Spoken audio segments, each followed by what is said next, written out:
L'impression UV, cette nouvelle technologie qui arrive dans nos foyers permettant de personnaliser quasiment tous nos objets et matériaux avec des couleurs incroyables. Bienvenue sur la chaîne Isidon. Aujourd'hui, je vais vous montrer ce que j'ai imprimé depuis ma dernière vidéo sur le FeeMake, mes différents projets, ma conclusion et ma perception de cette machine après plusieurs mois d'utilisation vu que je l'utilise depuis le mois de janvier. C'est parti. T'as pensé à leur dire que ça allait être le bordel cette vidéo? Pas que c'est le bordel, c'est que comme d'hab, j'ai rien scripté dans cette vidéo. Sauf toi.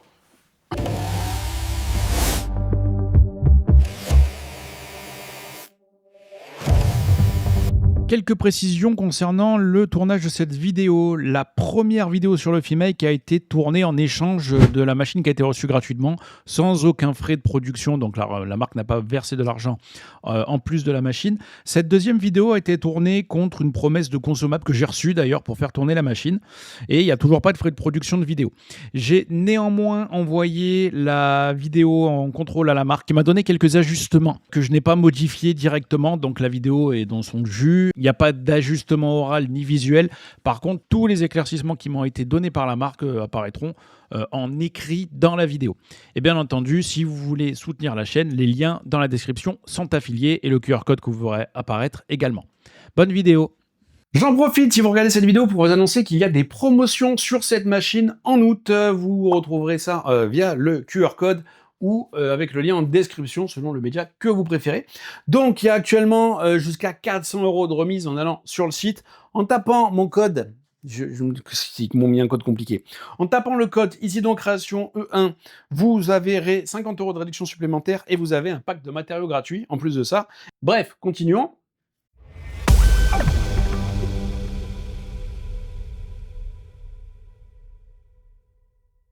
Avant de montrer les différents projets, je voulais quand même venir sur cette mise à jour du logiciel. Il y en a eu énormément depuis que j'ai fait ma dernière vidéo, mais une des plus marquantes, c'est ce système de remplissage automatique. C'est-à-dire que la caméra a détecté automatiquement mon objet et me place ma photo directement dans cet objet, va me le centrer, va me le rogner entre guillemets et va me permettre, si je le déplace, de déplacer ce qui va être imprimé et de pas le déplacer clairement. Non mais sérieux, vous avez compris? J'illustre! Alors qu'avant, j'avais tout qui dépassait automatiquement de l'objet, c'était à moi de l'ajuster. Vous voyez, ça faisait en gros ça.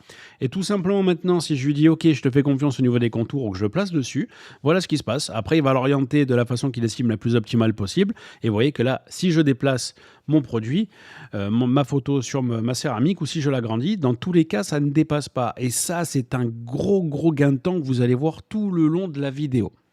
Grâce à cette mise à jour, ça a été très simple de faire ce petit aimant avec le design pris rapidement sur Google, comme vous le voyez. On va pouvoir gagner énormément de temps grâce à cette mise à jour sur toutes les prochaines réalisations. D'ailleurs, on enchaîne immédiatement. J'en ai ensuite profité pour monter l'extracteur d'air fourni par FeeMake, justement pour éviter un peu les mauvaises odeurs dans la pièce. Et ça, j'insiste vraiment, le FeeMake est une machine qui sent très mauvais. Donc par défaut, vous avez un filtre à cartouche et pour les petits plateaux, la machine est fermée. Donc ça peut à peu près aller. Mais il faut dans tous les cas éviter de faire tourner cette machine dans une pièce à vivre, dans une pièce où vous êtes en même temps. Donc j'ai raccordé tout simplement le moteur à l'extérieur avec la gaine pour pouvoir me soulager un peu les odeurs. Ensuite, j'en ai profité pour changer le tapis adhésif. Donc c'est un consommable, c'est juste un petit vinyle autocollant qui va se mettre sur votre plateau. Donc ça vaut à peu près 7 € unité à commander sur le site et je vous recommande d'en avoir d'avance si la machine vous intéresse. Donc tout simplement, je vais le coller et vous avez le côté blanc qui va rester là pour relancer une calibration de la machine, en tout cas une calibration de la caméra. Et si comme moi vous l'avez enlevé avant de la lancer, il vous suffit de mettre 2 papiers A4 que vous aurez coupés en 2. C'est tout simple. Ensuite, l'imprimante va imprimer une espèce de damier dessus qui va être analysé par la caméra pour assurer la calibration. Ensuite, on va vérifier si tout marche. Donc, je mets 3 dessous de verre, j'utilise l'application mobile, je prends une image sur Google sur laquelle je vais tout simplement supprimer l'arrière-plan. Donc, une fois que c'est fait, je la mets directement sur mon image. Je augmente un petit peu la résolution parce que c'est du Google Images. Pareil, je prends 2 photos qui sont sur mon téléphone. Je les fais glisser directement sur le dessous de verre qu'a pris la caméra. Il va s'ajuster. Alors, de cette façon-là, après, moi, je vais l'agrandir parce que je veux pas l'avoir un peu déformé. Ensuite, je lui dis ce que je veux. Donc là, je veux tout simplement qu'il imprime à plat avec du verre vernis sur mes 3 pièces. Et une fois que c'est fait, les 3 dessous vont aller dans la machine comme s'ils allaient se faire manger. Et voilà le résultat définitif. Donc on est vraiment sur, comme d'habitude, des couleurs éclatantes sur la céramique. Là, c'est pareil. Là, on avait des machines, des impressions complètement complètes. Complètement complète? Ouais, bon, ça va. J'ai pas de script. Ouais, accrochez-vous, c'est que le début de la vidéo. Hein. Faites en quelques instants grâce à cette nouvelle mise à jour qui permet d'aider à placer les images et de les centrer. Donc là, malgré le fait que c'est un wallpaper, ben voilà, tout est fait. Allez, on enchaîne maintenant sur un projet un peu plus costaud.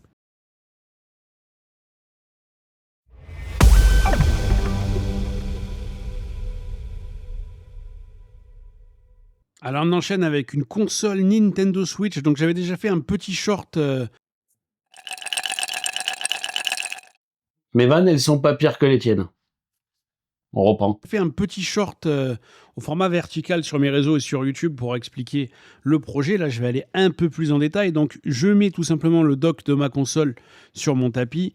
Je lance ma caméra. Il va apparaître directement dans mon logiciel. Et là, vous voyez que je garde ce principe. Je prends l'image prise sur Google, je la fais glisser. Elle s'est adaptée automatiquement pour ressembler le plus possible à ce que je suis censé avoir besoin. Puis après, je vais la faire glisser pour qu'elle ressemble à ce que je veux. Et c'est simple. Voilà, prêt à imprimer. Je fais OK. Je laisse la machine tourner. Et voilà le dock de la Nintendo Switch qui est terminé. Voilà. Ça n'a pas été très compliqué. Et qu'est-ce qu'on va s'embêter à acheter une édition collector? Voilà, j'ai un dock qui est plus sympa et en plus qui est complètement exclusif que personne d'autre peut avoir, à moins d'avoir une FiMake chez lui. Vous voyez que même les petits pictogrammes ont été épargnés. Alors, bien entendu, faites gaffe à votre garantie si vous faites ça. Moi, je l'ai fait en connaissance de cause. Donc maintenant, je vais enlever les manettes. Et moi, je trouve que l'arrière de la console, il est un peu triste. Hein. Donc, on va procéder de la même façon. On dépose notre console sur le tapis, il va arriver à la caméra dès l'actualisation, j'ai déjà commencé à charger quelques photos, et là pareil, je fais glisser mes photos, donc ils vont s'adapter de la façon que le logiciel pensera optimale. Après, je peux toujours les redimensionner ou les réorienter, donc tout simplement de cette façon. Pareil pour le Pikachu. Donc finalement, j'ai pris un autre Mario pour ajouter un 4e personnage. Donc toujours avec l'IA du logiciel, je supprime l'arrière-plan en un clic, pas besoin d'aller sur Photoshop ou sur autre chose. Je replace mes différents personnages et je vais ajouter un autre personnage une fois que j'ai fait ce que je voulais faire. Voilà, j'ai placé comme j'ai envie de placer mes images sur... en fait, uniquement sur la caméra. J'envoie directement à la machine. Donc après... Vous connaissez le procédé, la machine elle va manger la console, donc là c'est pareil, à ce moment-là il n'y a pas le purificateur, restez pas dans la pièce quand ça travaille, et voilà le résultat final qui est exactement le même que ce qui apparaissait sur l'aperçu de la caméra. Et pareil, les couleurs sont sublimes, qu'est-ce qu'on va s'embêter vraiment à acheter une édition collector sincèrement. Voilà un peu plus à la lumière ce que ça donne, pareil, pas de problème sur les connecteurs etc. Et on peut rentrer la manette dans le dock. En parlant de manettes, c'est plutôt ça les manettes. Donc ces deux éléments sont un peu plus compliqués, surtout les points les plus hauts. Donc on va commencer par l'arrière qui n'est absolument pas un problème. Donc je garde le même procédé, je vais chercher mes photos Google, j'enlève l'arrière-plan, je les fais glisser. Les deux éléments ont été détectés alors que c'est plusieurs éléments sur le même plateau. Je regarde et voilà, on a le résultat de nos petites personnalisations qui marchent très bien. Pour personnaliser de l'autre côté, le problème c'est ce stick parce que la tête elle rentrait souvent en collision avec. Donc la solution que j'ai trouvée c'est de réorienter la manette pour que le point que je veux personnaliser soit quasiment le point le plus haut. Là par exemple c'est pas assez à cause du bouton au milieu. Donc il faut que ce soit même un peu plus comme ça, là c'est pas terrible. Donc je vais prendre le risque, je tente pareil une petite photo Google, je lui dis le format et après que j'ai testé, on a un résultat qui est plutôt ok. Mais vraiment il fallait pas que la tête touche le stick, sinon vous risquez d'avoir pas du tout le résultat obtenu, voire que la tête bug un petit peu. En tout cas là, je suis très content du résultat. Voilà à quoi ressemble notre version définitive de la Switch, version collector Isidon, qui a déjà trouvé preneur sur le Bon Coin il y a quelques mois déjà. Donc c'est aussi une idée, hein, si vous voulez repersonnaliser vos vieilles consoles pour leur donner un attrait supérieur, ça peut servir. J'insiste quand même, partez bien du principe que si vous faites ça, vous perdez la garantie et l'authenticité de votre produit. L'authentique quoi? C'est pas de script. L'authenticité de votre produit d'origine.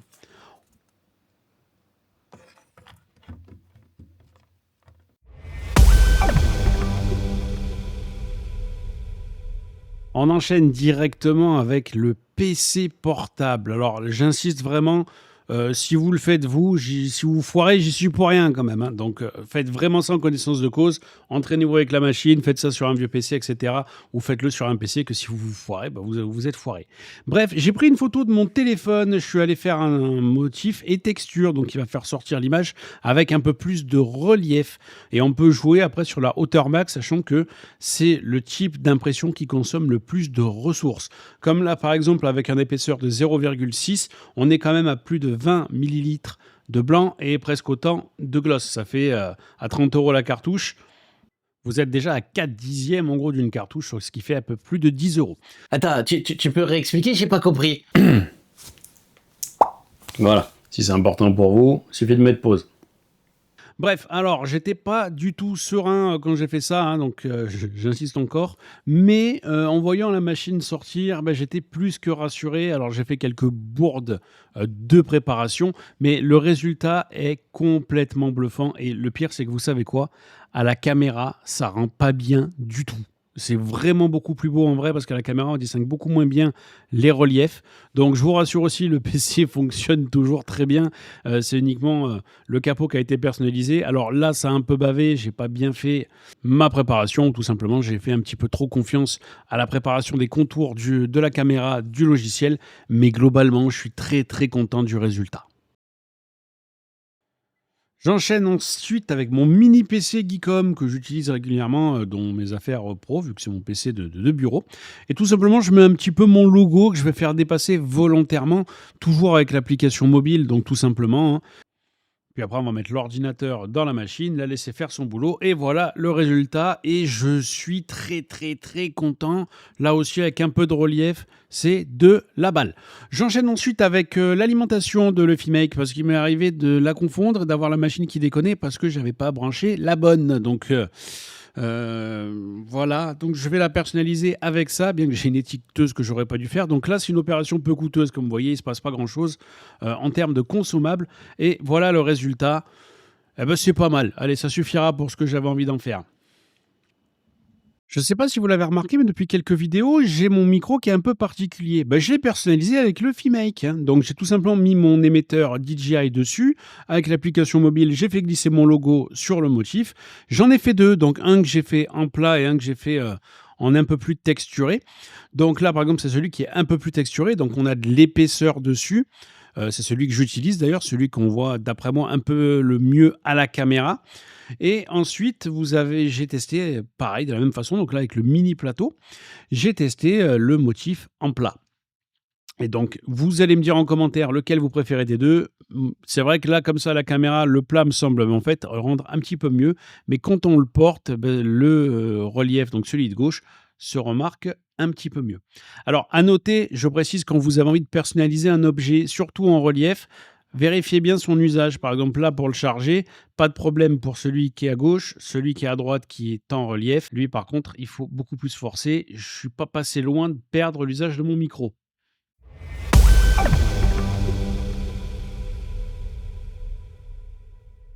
Avec le LeFiMake, donc, on peut imprimer différents éléments sur beaucoup de matières, peut-être même toutes, donc par exemple du métal. Et là, on peut se rapprocher des modèles de la marque, par exemple, qui fait des displays. Les displays, c'est des motifs assez visuellement intéressants, en tout cas, imprimés sur du métal qu'on va pouvoir coller au mur. En fait, avec cette machine, c'est complètement possible. Je vous montre ça.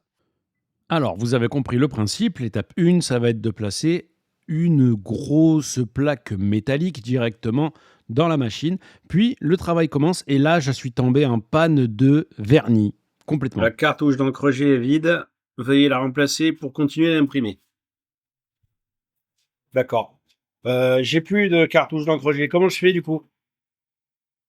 Bon, et là, je suis complètement tombé en panne d'encre en plein milieu. Alors, ce qui m'a sauvé, c'est que j'ai mon copain Jérôme qui a acheté le LeFiMake justement un peu au moment de ma première vidéo, parce que je lui avais un peu parlé du projet, et qui habite pas très loin de moi. Donc, j'ai pu passer un coup de fil et aller lui piquer une cartouche de gloss. Sinon, le temps que LeFiMake me l'envoie, j'allais rester bloqué.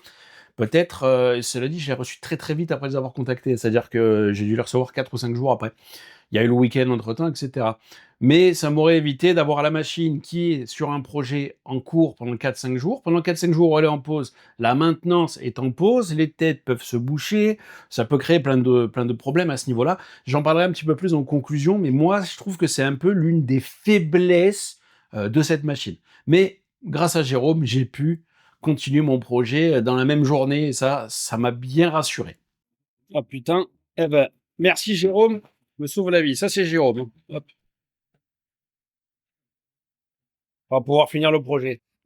Voilà, le résultat du coup enfin terminé. Donc si vous vous posez la question qu'est-ce que c'est, c'est une carte Pokémon générée à l'IA qui inspire un petit peu ma petite fille d'ailleurs qui est née récemment. Donc c'était un projet que ma femme avait fait il y a longtemps, qu'on a enfin imprimé. Donc vous connaissez le principe de display, ou si vous ne connaissez pas, je vous l'explique. Il s'agit donc de cette plaque métallique sur laquelle vous allez mettre un aimant adhésif dessous qui vous permettra de changer la plaque quand vous le voulez. Et après vous n'avez plus qu'à coller l'aimant au mur pour pouvoir intervertir vos différents posters. Et voilà ce que ça donne au mur. Donc on voit en plus des teintes de couleurs qui changent selon la luminosité et comment on le regarde. Il y a vraiment de quoi faire quelque chose de très très sympa avec ça.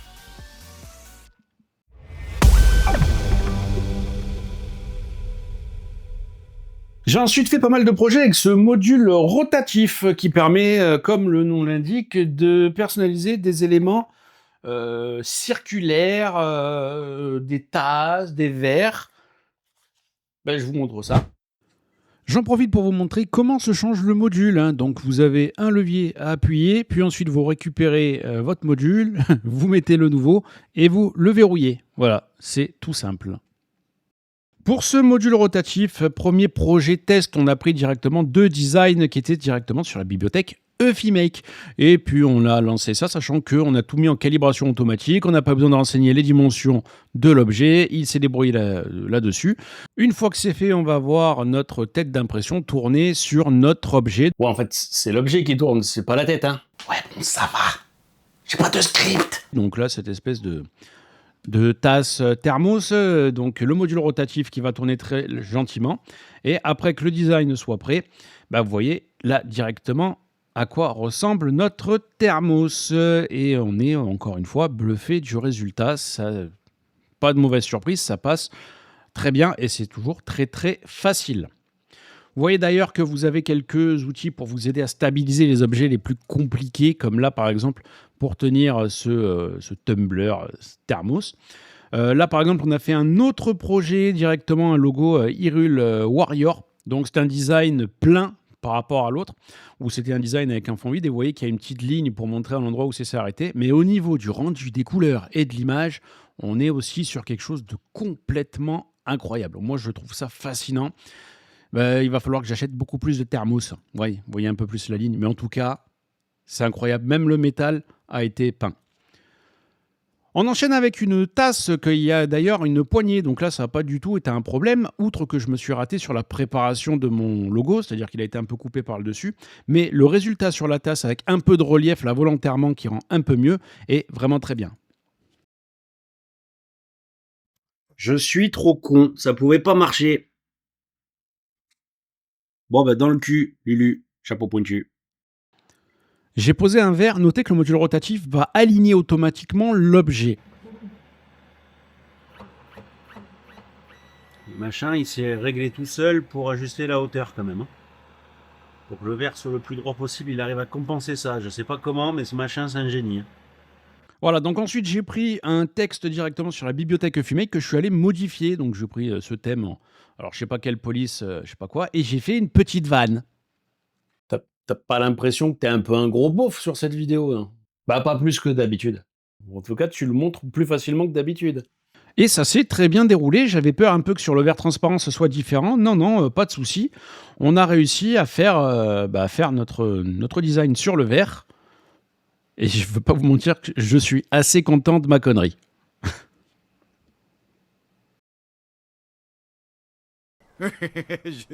C'est idiot. Oh, ça va si on peut plus rigoler.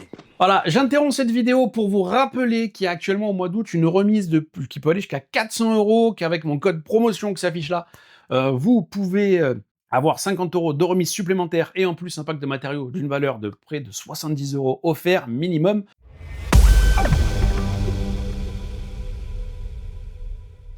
Allez, on va enchaîner avec des stickers. À noter qu'il y a 2 objets pour faire ça, 2 accessoires. Donc vous avez un module sous vide que j'ai et vous avez d'ailleurs ce qu'ils appellent un laminateur pour faire des stickers encore plus rapidement, ce que je n'ai pas. Donc je vais utiliser le module sous vide. Alors pas exactement, hein. Au moment où j'ai tourné la vidéo, je pensais qu'il y avait en gros un module pour faire des stickers plus rapidement.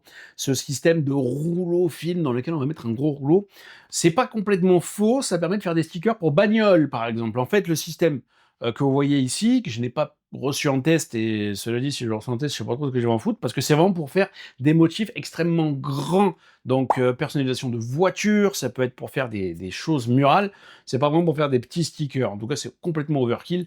La grosse machine, la petite que j'ai utilisée, marche parfaitement. Bah, d'ailleurs, je vais vous montrer ça en détail. Donc j'ai mis directement un papier autocollant, voilà, avec ce truc-là. Voilà, je sais même pas comment ça s'appelle, c'est une planche à stickers comme envoyé Eufimake. Donc on a mis divers designs dessus qu'on pourra ensuite découper. Puis une fois que c'est fait, on va déballer notre machine, entre guillemets, notre machine sous vide, moi j'appelle ça, pour mettre le film qui va permettre de coller nos autocollants sur une autre surface. Et vous voyez que là, on est en train donc de le recouvrir de cette matière. Et après, on va utiliser le petit module fourni pour découper notre machine. Je vais voir si je pourrais pas mettre des patates là-dedans pour les mettre sous vide. Donc pareil, on découpe de l'autre côté. Ensuite, ça va être très simple. Il va suffire de découper au ciseau ce qui nous intéresse. Ensuite, de décoller grâce à ce film entre guillemets sous vide qui a été posé et de le mettre sur les pièces qu'on veut, comme par exemple des coffres ou des boîtes ou des choses imprimées en 3D, des classeurs, des cahiers, des imprimantes 3D, des meubles, c'est vous qui voyez. Et là, par exemple, boum, c'est fait, on a personnalisé ce petit coffre imprimé en 3D. Alors pareil, au moment où j'ai tourné la vidéo, j'avais oublié le nom de ces matières sur lesquelles je travaillais. C'est du papier UV, donc vous pouvez l'acheter sur le site de Eufimake, en tout cas ceux qui me l'ont fourni. L'UV DTF-A, ils appellent ça, et l'UV DTF-B. Donc les deux sont complémentaires. Le A, c'est le blanc, celui que vous mettez dans la machine sur lequel vous faites les stickers, et le B, c'est le rouleau, entre guillemets, qui va permettre de mettre votre feuille numéro A sous vide. C'est plus clair maintenant quand j'interviens. Vous allez pouvoir aussi personnaliser des classeurs, des cahiers, des agendas. Enfin, c'est des stickers, quoi. Je ne vais pas vous apprendre qu'est-ce qu'on peut faire avec des stickers. Bon, notez que là, le cahier il est plus vieux que moi. Enfin, le classeur, pardon, est plus vieux que moi. Donc, on a eu l'adhésif qui est un peu plus resté collé. Là, on s'en sort un petit peu mieux. Voilà, vous avez plein d'options de personnalisation de cette façon. Vous pourrez le mettre sur vos coques de téléphone, vous pourrez le mettre sur vos meubles si vous voulez, vous pourrez mettre des photos de vos enfants, de vos animaux. Là, par exemple, le petit agenda offert par Litchi, je vais marquer mon nom dessus pour être sûr qu'on ne me le vole pas, au cas où on pourrait me le voler. Enfin bref, d'ailleurs, n'hésitez pas si vous avez ce produit et ce module, qu'est-ce que vous personnaliseriez en premier avec les stickers? Allez, j'attends vos avis en commentaire.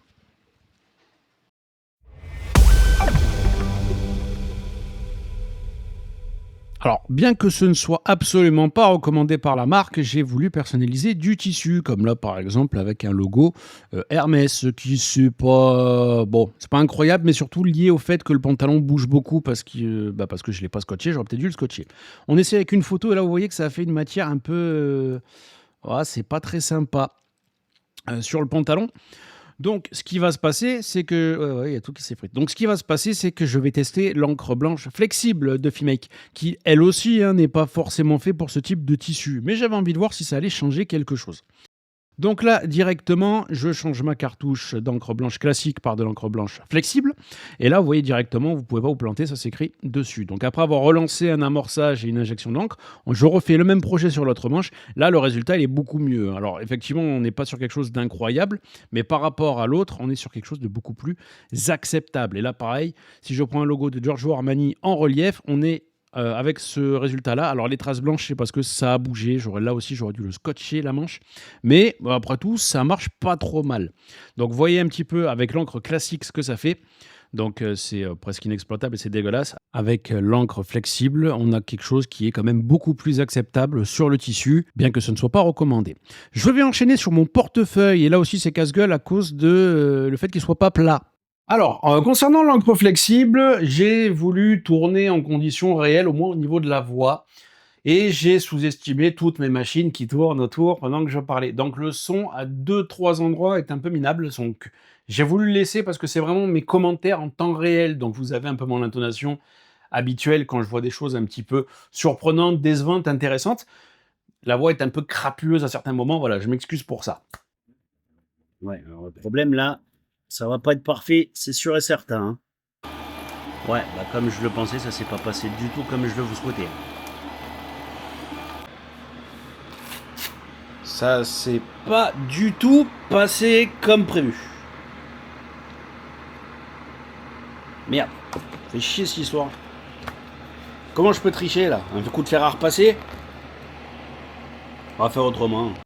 Oui, donc là, effectivement, le problème, c'est que le portefeuille n'était pas assez plat et c'était vraiment irrégulier. Donc, je vais le plier et remettre juste un bout du dessin sur la zone blanche qui a été de l'encre injectée en hauteur. Ça rattrape un peu la cagade. Et pareil, bah, de l'autre côté, je vais faire exactement la même procédure. Je prends ma photo que je replace. Voilà, je l'ai un peu rognée. C'est la photo que je voulais mettre des deux côtés. Et on a ce résultat-là. Donc là aussi, c'est pas méga opti pour cette matière, mais à l'encre flexible, on arrive à faire quelque chose de pas trop mal sur ce portefeuille. C'est juste dommage que j'ai voulu faire quelque chose de différent qui n'a pas abouti. Après avoir fait ces différents projets donc avec l'encre flexible, je me suis posé la question, est-ce qu'on pourrait pas acheter de l'encre flexible tout le temps? Est-ce qu'il y aura vraiment une différence pour les projets classiques, tout ce que j'ai fait jusqu'à présent sur cette vidéo et sur la vidéo précédente?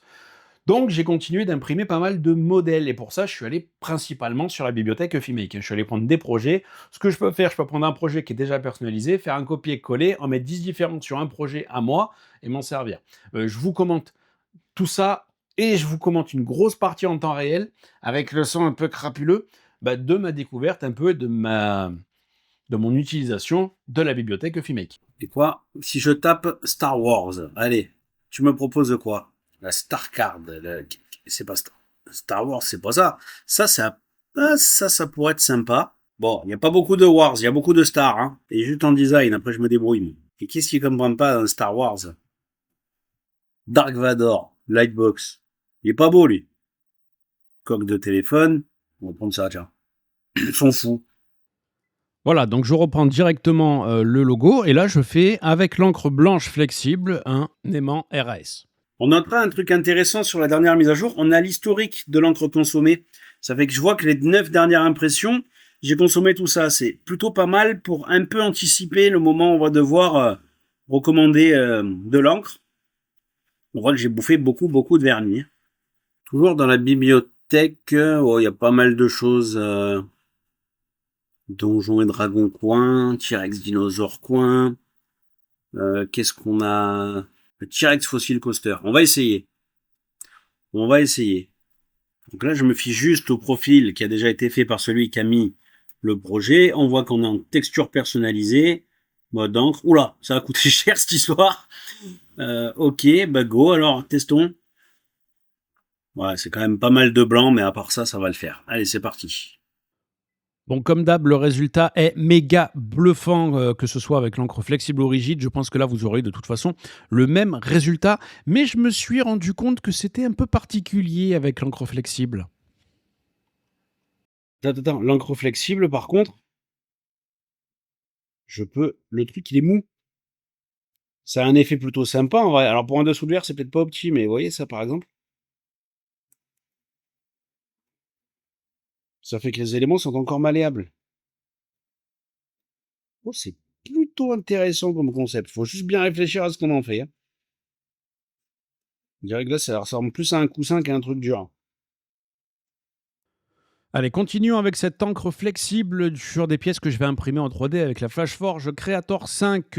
D'ailleurs, j'ai un lien en fiche si vous voulez en savoir plus sur cette imprimante 3D. Donc, j'ai imprimé tout simplement des pièces de 0,5 cm d'épaisseur et j'ai pris plein de projets qui étaient sur la bibliothèque Filmake. Donc, j'ai ensuite mis à la caméra tout ça et j'ai placé des pièces que j'ai trouvées sur la bibliothèque. Vous voyez, donc l'avantage, c'est que je les fais glisser et ils se débrouillent. Hein, ils les ajustent, ils les centrent. Voilà, moi, j'ai rien de plus à faire. Donc ça, c'est pour faire différentes pièces. Il y en a qui vont être en plat surélevé, il y en a qui vont avoir la texture en relief. Et je suis allé chercher deux wallpapers directement sur Google et je suis allé les placer sur les espèces de cartes que j'ai imprimées en 3D. Donc vous avez l'embarras du choix. Et là, tout simplement, je fais un coller, je fais glisser, il ajuste, je l'agrandis. Il ne sort pas de l'emplacement. Ça, c'est incroyable. Donc je vais m'amuser à faire par exemple une texture du motif. pour que ce soit très légèrement texturé. Donc on est toujours avec l'encre flexible. Et là, vous voyez le résultat et surtout le fait que ce soit flexible, ça n'a pas raidi l'impression qui était pourtant assez raide vu l'épaisseur. Donc on est sur une espèce de patchwork en vrai quand on le manipule.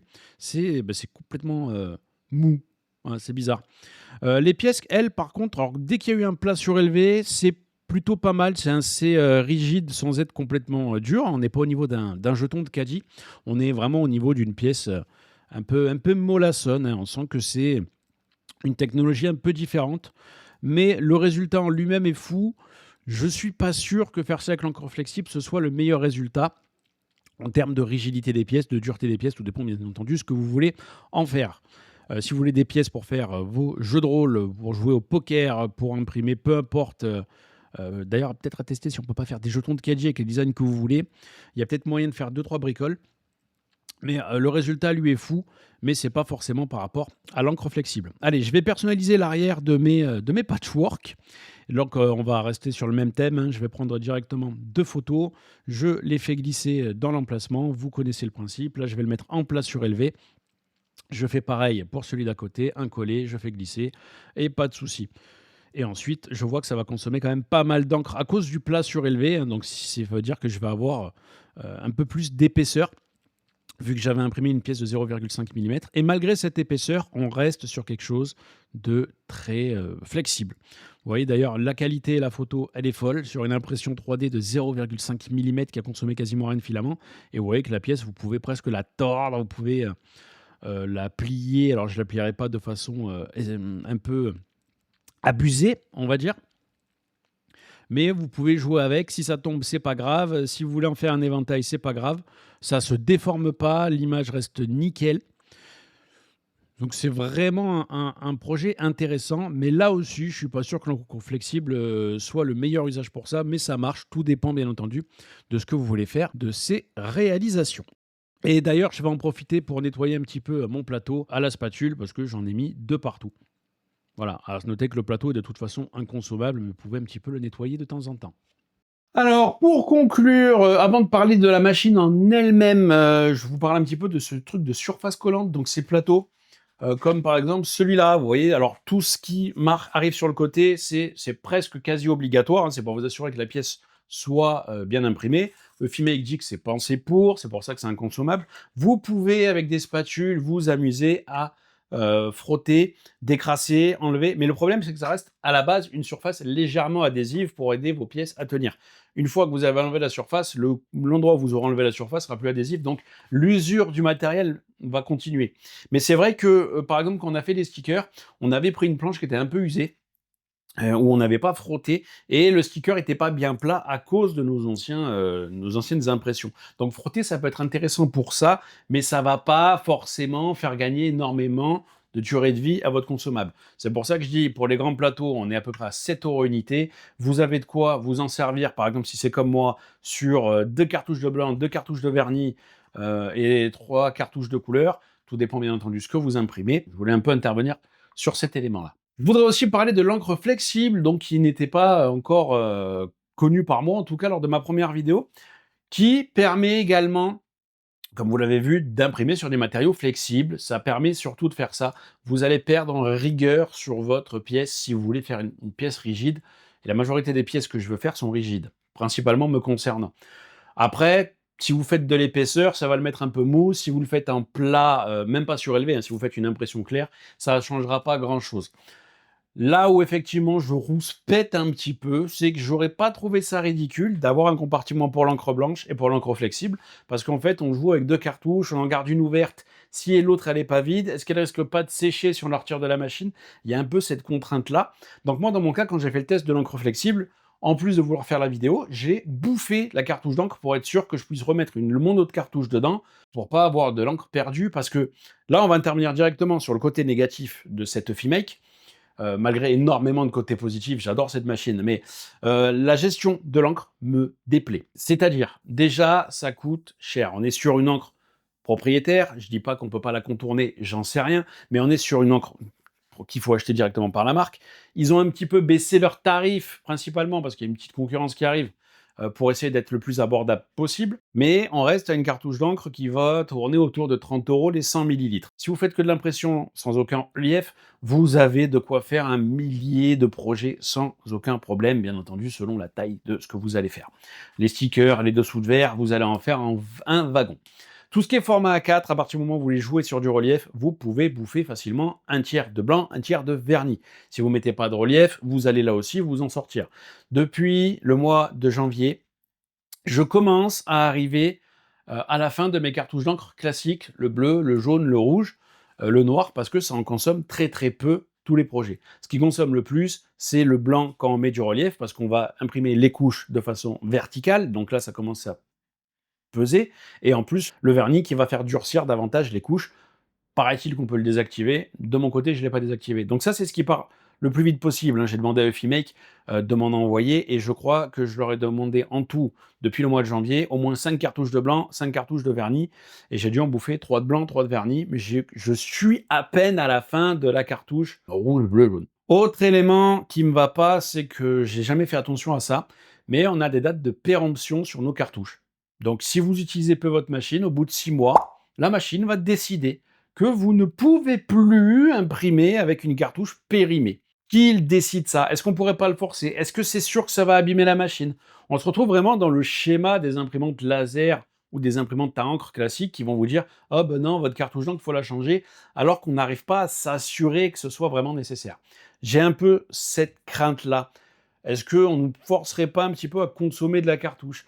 On va pas se mentir, Eufimake a été l'un des premiers à arriver dans l'impression UV abordable avec l'écosystème, etc. Ça ne m'étonnerait pas que le produit ait été, ça va vous surprendre ce que je veux dire, mais que le produit ait été margé au maximum, dans le sens où le produit ne doit pas rapporter énormément en soi-même au producteur, quand on compte la logistique, les frais de port, etc. J'exagère peut-être, mais je pense qu'il y a un calcul comme ça derrière, et qu'ils espèrent récupérer le prix sur les cartouches. Donc l'avenir nous dira si c'est bien le cas ou pas, mais je soupçonne qu'ils comptent sur la vente de cartouches pour justifier l'investissement de R&D, de commercialisation, de développement, de production, de logiciels sur leur machine. Donc ça reste l'encre, le consommable important. Alors après, pour qu'elle soit périmée, vous avez facilement 6 mois, hein. C'est-à-dire que là, on va ouvrir une cartouche de blanc récente. Donc, je vais reprendre une cartouche que j'ai déjà semi-entamée, une cartouche de jaune. Je vois que la date de péremption expire le 30 mai 2026. Elle est déjà périmée. Donc ça, c'est l'exemple parfait. C'est une cartouche d'encre, à mon avis, si elle est ouverte, c'est que j'ai dû la virer parce que la machine ne voulait plus l'utiliser parce qu'elle était périmée. Et ça me dégoûte un peu parce que elle pue même encore. Il y en a au moins la moitié dedans. Est-ce que l'encre se périme vraiment? Je sais pas. Ça dépasse mes compétences. Je sais pas si c'est sérieux ou pas sérieux. Là, si je prends une cartouche d'encre récente, blanche, celle-là, utilisée, il n'y a pas de date de péremption, ça là. Ça n'a pas utilisé by le 6 mai 2026. Il n'y a pas de date de péremption. Bon, tout ça pour vous dire que je ne comprends pas grand-chose au schéma des cartouches d'encre. La cartouche nettoyage a atteint sa limite d'utilisation ou a expiré. Alors,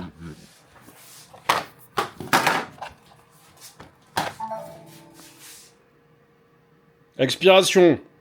On le voit pas parce que j'ai pas un bon focus. Le 7/11/2026. Est-ce que ça a l'air d'être vide? Est-ce que ça a l'air d'être vide, ta grand-mère? Bon, dans le doute, on va en prendre une neuve. Qui a l'air d'en avoir encore moins alors qu'elle est neuve.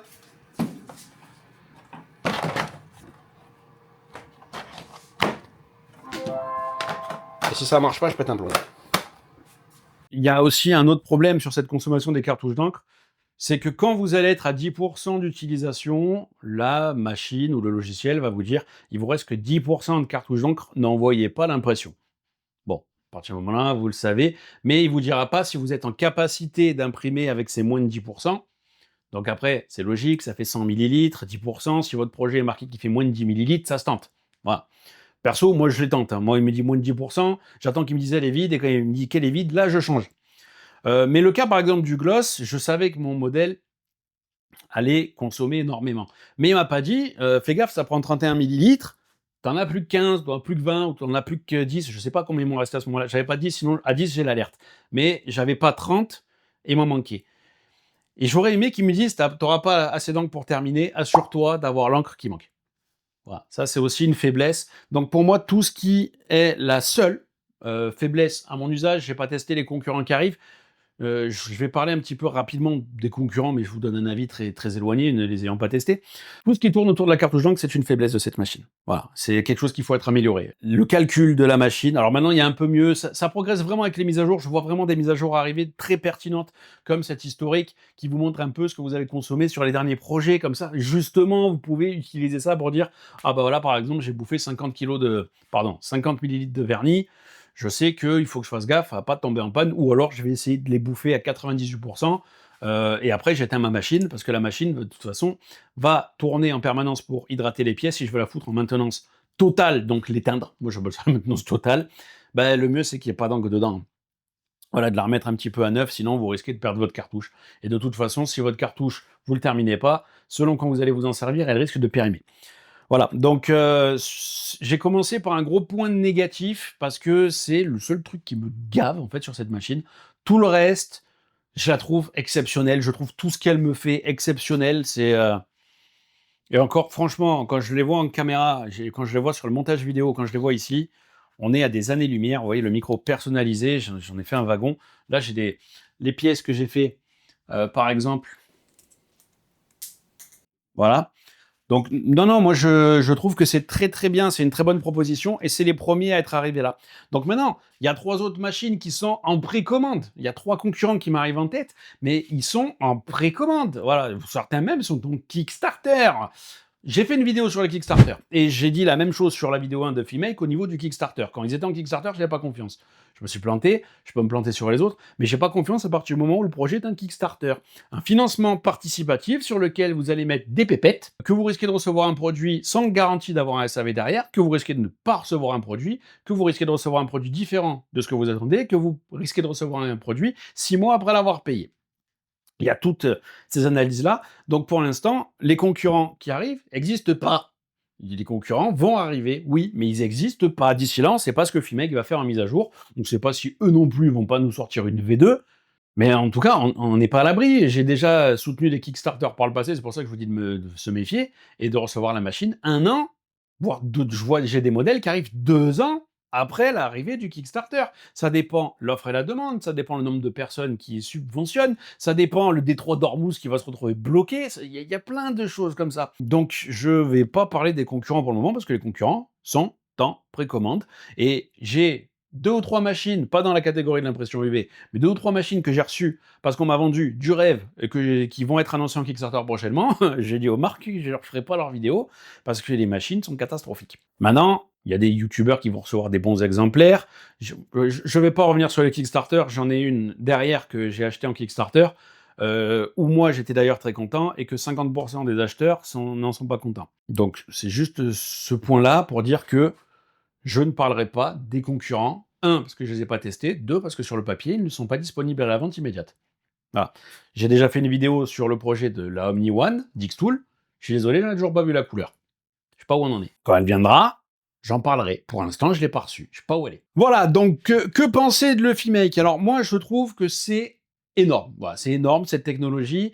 Je suis peut-être biaisé parce que j'ai pas testé de machine concurrente. On est sur un tarif qui est très élevé. On est quand même sur une utilisation presque pro parce que c'est vrai que cette notion de cartouche d'encre qui va s'user, cette notion qu'il faut garder la machine branchée tout le temps pour qu'elle se fasse une maintenance régulière. Le particulier qui va l'acheter, il faut qu'il la bouffe, quoi. Il faut qu'il s'en serve, il faut qu'il fasse plein de choses avec. Au moins jusqu'à bouffer les cartouches d'encre, mais même pour bouffer les cartouches d'encre, il va plus vite bouffer le blanc et le vernis que les 4 autres couleurs. Mais j'adore. Moi, j'adore la technologie d'impression UV. Pour moi, elle a rendu, j'en ai parlé dans la première vidéo, mais je le répète, elle a rendu la gravure laser complètement obsolète. Elle a rendu les U-Forge quasi obsolètes. Elle me permet de personnaliser les trucs. Ma fille est née donc pendant le tournage de cette vidéo. D'ailleurs, on est rentré de la maternité hier, si vous voulez tout savoir. Et on avait déjà commencé à personnaliser des choses pour notre fille. des éléments de décoration, hein, pas des tutus. Et on continue d'en faire. J'ai fait plein de choses avec des photos de famille que je vous ai pas montrées, pour mon neveu, pour des aimants qui vont être sur le frigo, pour des photos de mariage. J'en ai fait un wagon, par exemple, et qui rentre vraiment très très bien. Je sais pas si vous voyez la notion, certains l'ont déjà fait, des commandes Google Photos. Vous pouvez aller sur Google Photos et commander l'impression de votre photo sur une toile. Avec ça, vous achetez une toile blanche et vous l'imprimez directement dessus. Pas besoin de faire tout ça. Voilà, merci à tous d'avoir suivi la vidéo jusqu'ici. Je vous laisse avec le bêtisier. Ciao, à la prochaine. Tu as fait une question, t'as vu? Oula, j'ai niqué la caméra. Ouais, putain, c'est pas ça que je voulais faire. Avec l'encre... Waouh, l'encre... Oh, ta grand-mère. Petit short, je sais pas ce que j'en ai fait. Je sais même pas ce que j'ai écrit, là. Parler des voix directes. Ah oui, ça, il me rappelle. Et... Voilà. Bienvenue sur la chaîne EasyDon. Aujourd'hui, donc, je vous montre un petit peu ce que fait le Filmake. Oh, elle est pourrie cette intro. Bienvenue sur la chaîne EasyDon. Aujourd'hui, je vais vous montrer un petit peu ce que j'ai... Ah, on va tout reprendre, c'est une catastrophe. Alors après, avant d'enchaîner ensuite, encore... Oh là là. Faites que de l'imprimante. Si vous faites que de l'impression sans aucun relief,